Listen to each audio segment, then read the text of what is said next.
to let John White.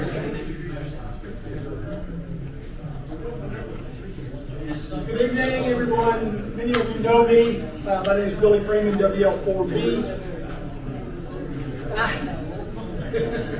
WL4B. A little about myself. I'm a retired Memphis firefighter. Did 28 years there, and also did 25 years on FEMA Urban Search and Rescue teams. Mostly as a communications technician, communications unit leader, but also as strike team leaders and rescue team managers and several others.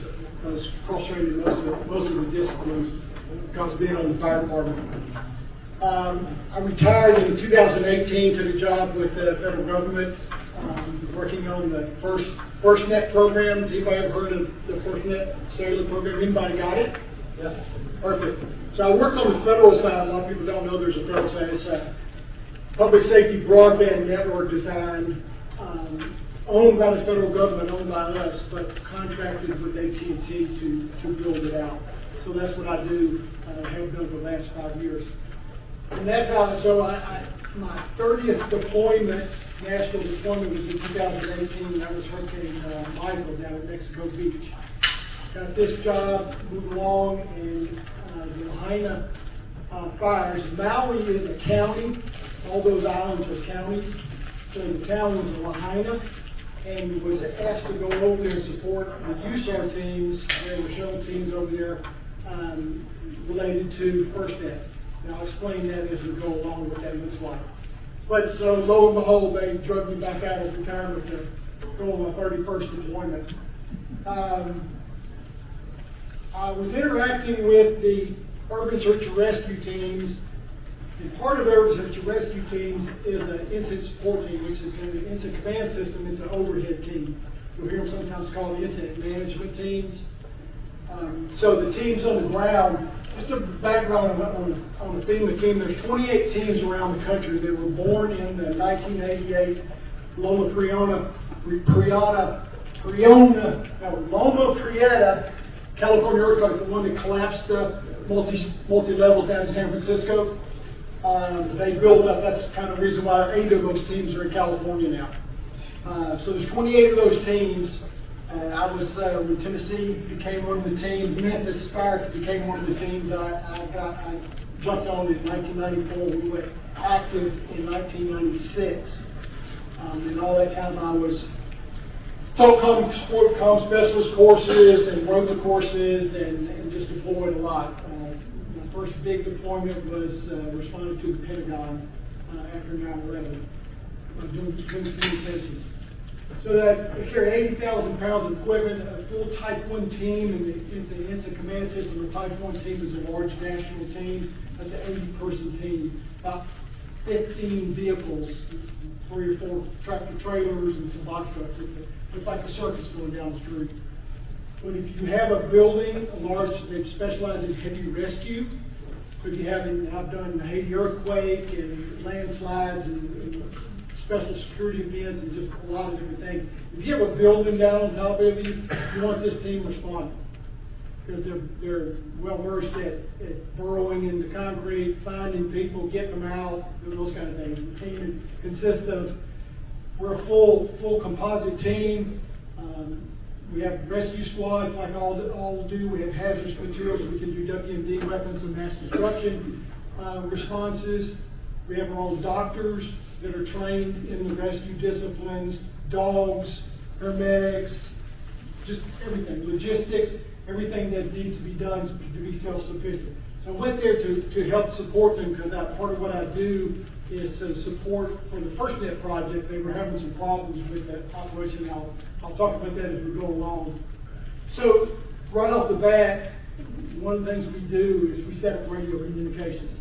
So I'm going to talk about this now, what this looks like today in this first time in this digital world. I'm going to talk about what this looks like in a disaster.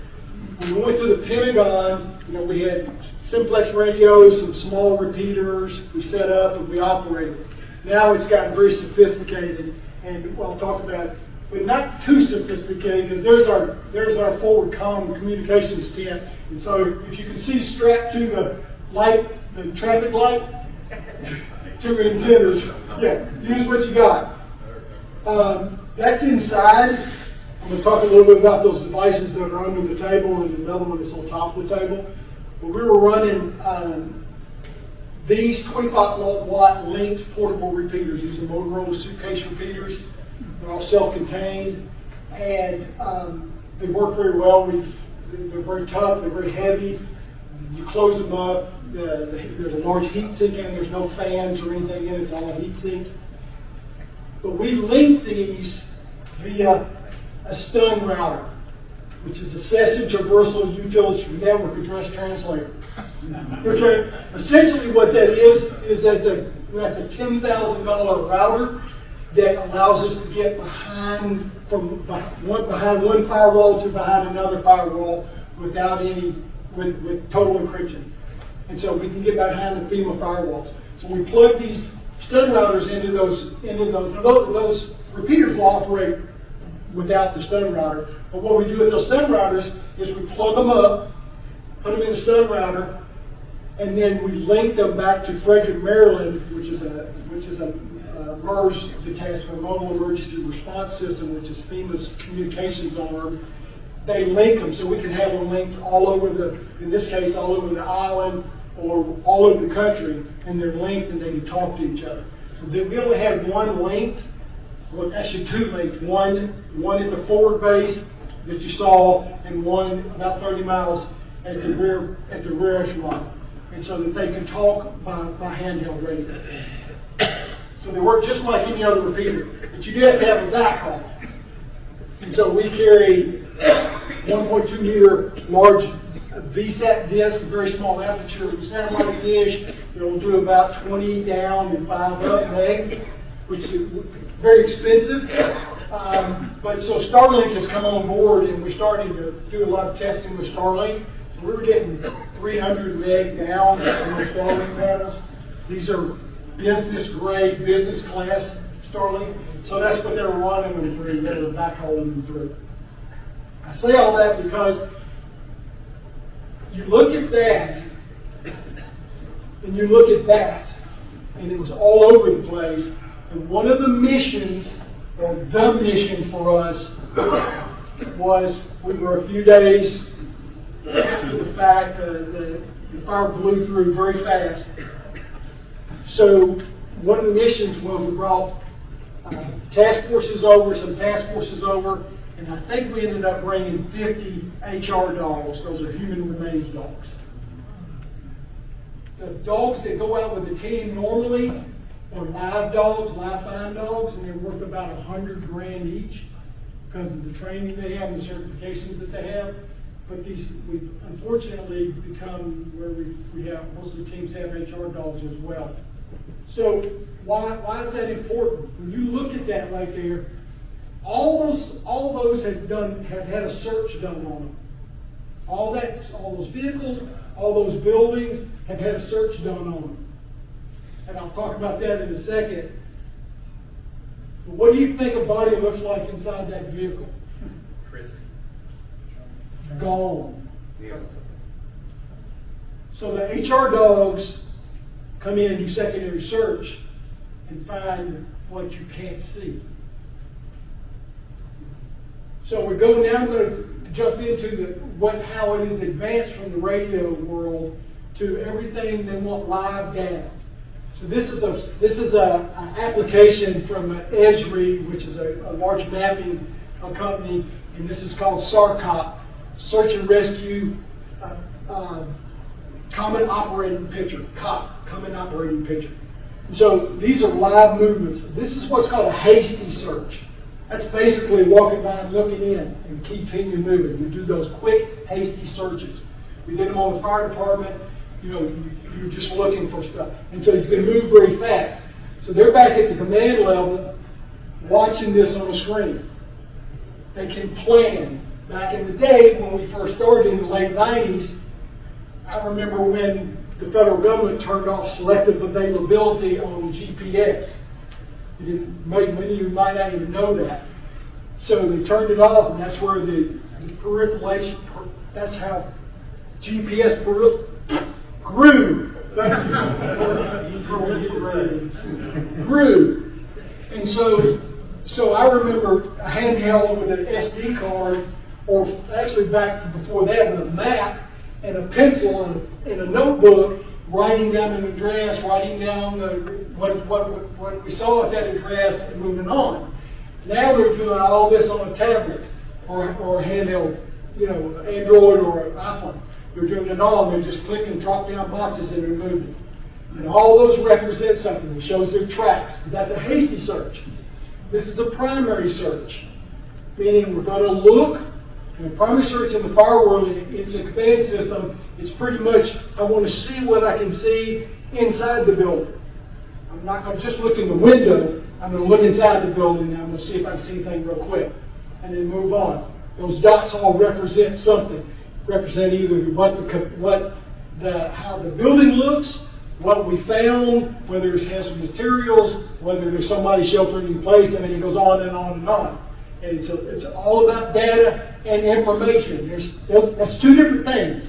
Data and information are two different things. Information is, I'm telling you, hey, it's hot over there. What do you think data is? The temperature. The temperature. Exactly. And so data-driven, being able to plan instead of planning, getting the information at 5 o'clock in the morning like we did at Katrina, and having it ready by 6 o'clock briefing. Now they're doing it tick, tick, tick, tick, tick, tick, and they can move task forces a lot quicker. Secondary searches. Now we're going in and we're looking. If it's something that can hold a person, we're looking at it. If it's a laundry basket, if it's a doghouse, any closet, underbed, everywhere, we're doing secondary searches. And that's where it gets very busy. Now you can drill down into that and remove those different layers. But this requires a data connection. And that's where it's come. That's partially where the First Step program, the First Responder Network was born, being able to provide that for those first responders. So, who's familiar with the term OCONUS? Outside the continental United States. This is OCONUS. Maui is everything that comes in, equipment comes into Oahu, where Honolulu is, and then is barged out. So it may take a week for normal everyday supplies, that $13 gallon of milk that I bought at a grocery store, not a convenience store. So it was difficult to get resources over there. This is called a cow, cell on wheels. They have them on the backs of trucks. They're called Colts, cell on light trucks. These are First Step devices. The significance of that is, do you know? Yeah, you can uplink over the local data network. And only, when they're on scene, only a First Step customer can get on it. No commercial. It's for the public safety. They've got other commercial devices. That way they've got a little more dedicated, just like you said, more dedicated. Here's another one. So all the cell systems went down on that side of the island. We're not talking about a large area, but it went down because it burned over their fiber connections, hanging fiber connections. This is a First Step CAL, the Hawaii Telecom. Where's Ham? Good old telecom guys. This was a switch location. It had a working fiber. They just went there, plugged up to it, shot it over to this cell site over on top of the hotel, and rebroadcast fiber speed. Because these right here are depending on that VSAT. It'll do about 100 meg, but once you stack on a lot, it's not like a fiber. Here's another one.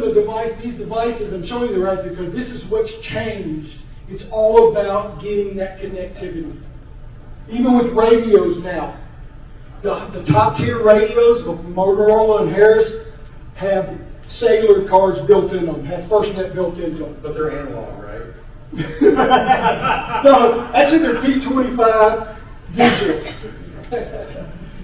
This is called a compact rapid deployable, CRD. Fits on the back of that truck. Drop it. It's a cell site. This was one of the newer ones. That's a cell site. 285-pound packages. Starlink, maritime with business class speed. They were getting about 400 meg down on that Starlink with priority. That's a cell site right there that can be moved around very easily and flown very easily. The packages, these cases are right at the edge of flyable in the belly of an airplane, trip baggage.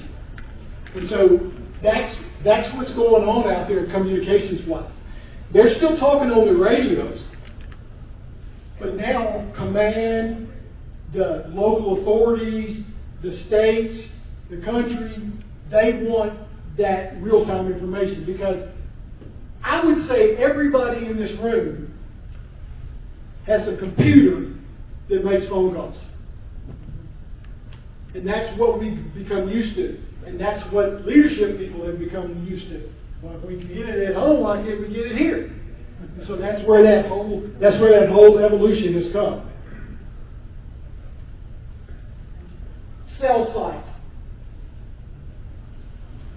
It's called a Cell Booster Pro. It's a cell site. Small footprint, cover 15,000 square foot. It's backhauled through that Starlink. We're sitting on that table with the rest of that radio equipment. Once again, those guys, when they're talking on the scene, we always teach, in the courses, we teach simplex to complex. When you get out the door, if all I need is to be able to talk, half a mile away, I'm not setting up a bunch of equipment.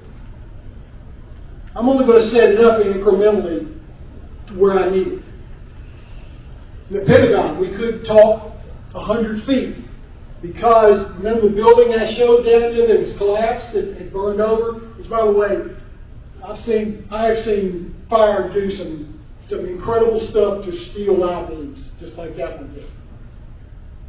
What do you think, so at the Pentagon, what do you think caused us problems inside that building? All that steel. Huh? All that steel. All that steel, all that debris hanging down.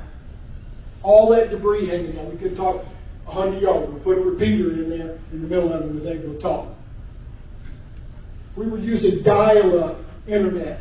I was using dial-up internet at the Pentagon. The rising wireline guy was laying Cat5 cables out of the vault, out of the yard. That's where we come. That's the demand now on a disaster. We did Ian recently.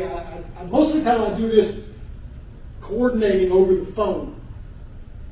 Unfortunately, this time I had to go to Hawaii again on another disaster. On another disaster.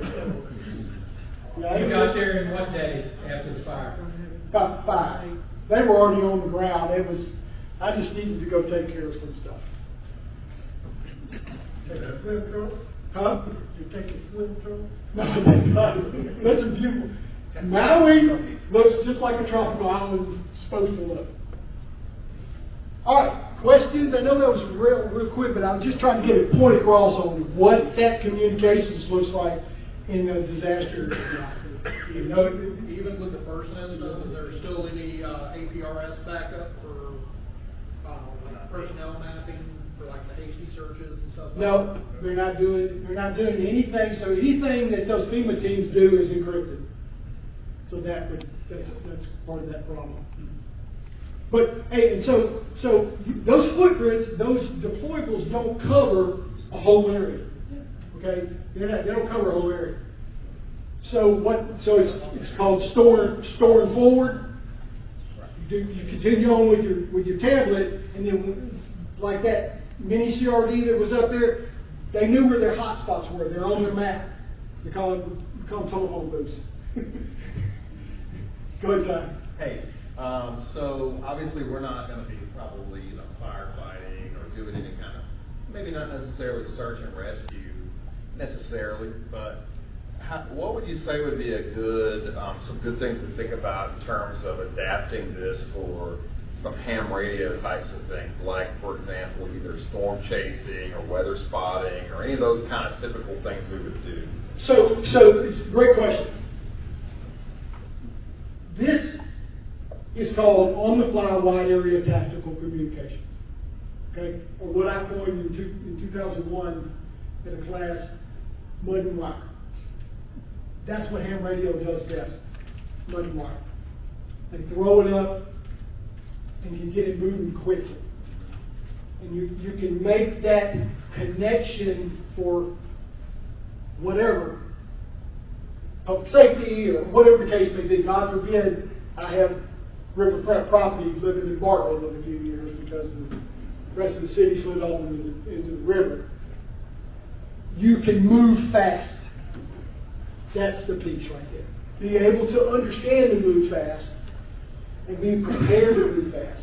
Because there's no help in those situations. There's no help. It's you. Well, one of the things I've been kind of talking to people or kind of individually about is kind of I like the way that Freeman does their common operating pictures. In fact, they have an email that any of you guys can sign up for that actually gives you a daily summary. Yep. It is absolutely awesome. It gives you the common operating window for what they're doing and where their teams are at. I get that regularly, just kind of as a tactical practice and just kind of be aware. But one of the things that I think we might be able to do is utilize some of these digital protocols for these kind of things and basically practice what we preach. Right? No, I'm glad you brought that up because I have a DMR radio and have a hotspot and have several other things. But I took my radio with me because it's my primary. Because UHF, VHF, both digital and non-digital. So, I'm on the fence. There is an incredibly robust DMR system on those islands. And I just plugged right in. Nice. I was talking back to the United States on that handheld. So, yeah, go. Kind of a complex question. Let's say you were in a disaster situation, right? I'm a regular guy, I don't have any firefighting training, and I just want access to the information as quickly as possible. Maybe quicker than my next door neighbor that just tries to turn on their TV and waits for the news. I don't care about what you're searching through the houses. I just want general information that maybe might benefit me and my family. What would be the best way for me to tap into that information? That's an incredibly great question and incredibly broad. Yeah. Because one of the things that we found, that I found over the years, is it's just, every state does it different. We're built that way. Every county, municipality does it different. Maybe under the guidance of the state, but not necessarily. So, depending on what you're looking for, there are some good apps out there. The neighborhood app, people will move information that way. Mm-hmm. Twitter is whatever the hell it's called today. Excuse me. Whatever it's called. Now, when I say it's like a, shit hits the fan type situation, no power, no cell. So, I'm saying Twitter's gone, my cell's not working. So, I bought my family, last year, Home Depot had them on sale. Crank up, solar, wind up, AM, FM radio. I'm still going, where are we at, Pat? I'm still going to rely on that piece of equipment right there to give me some information. Gotcha. Good, Pat? Is that good? Pat, you get my W kick. Ham? Broadcast. National Broadcasting. We just had a test.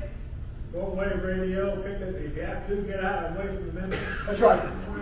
Hell, somebody will That's be right. reporting on it. And your HF radio will broadcast on those frequencies. But in an emergency. I just heard they would, I don't know.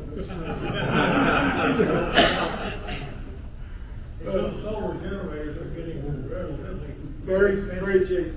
Yeah, you gotta have that backup, you know. We should do another one. We should do another one, a little deep dive into some backup stuff. But you can't have the stuff just laying all over the house. You gotta have a plan. At the very least, have a checklist. I need this. I'm gonna put it in this bag. If I'm going over, because you can't take, we call it, you can't kitchen sink it. You can't take everything, including the kitchen sink. You got to take whatever you need to perform the mission.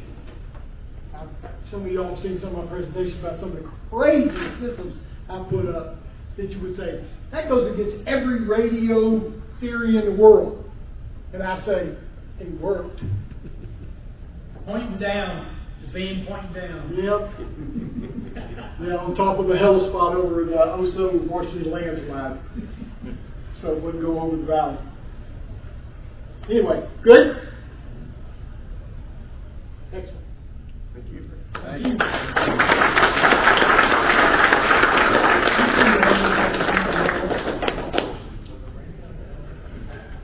All right, we did have one announcement. There's a piece of equipment over here, and it is free. Would you like to say anything about it? I don't think say too much about it. That device over there was used at Jackson, Tennessee. Okay. It was used at Jackson, Tennessee TV station. The gentleman that was the engineer up there was also on him, so I ended up acquiring some of the stuff. All I want to do is get it out of my house. If you want it, it's free. Is it a nose code? I'm sorry? Is it a nose code? Yeah. Yeah. So your choice. You can pick it up, you can carry it out, put it in your car. That's fine, it's yours. If you need help with that food over there, I'll pull it out right along behind you. Otherwise, Joe, it's Delta equipment as far as I'm concerned. No, I didn't either. Oh yeah, already signed. All right, so free equipment. The cart, you can use it to roll it out to your vehicle, but the cart's not. And thank you again for that presentation. It is a good reminder to be remembered, to be prepared for stuff like that and everything. So certainly appreciate you sharing your story with us. That was cool. All right, so does anybody else have any other business or announcements or anything before we let loose? All right, well then just a reminder, make sure you clean up your area, push your chairs in. We want to make sure that this looks as clean as when we got here, if not cleaner. And then also, just a reminder, we do need to get out of here fairly quickly. So if you do need, since the gate has to be locked, if you've got anybody that you want to hang out and talk to, you can head across the street. There's a parking lot at Bellevue Baptist Church that I think is open. Appreciate y'all being here. And if there's no objection, we are adjourned at 8:19.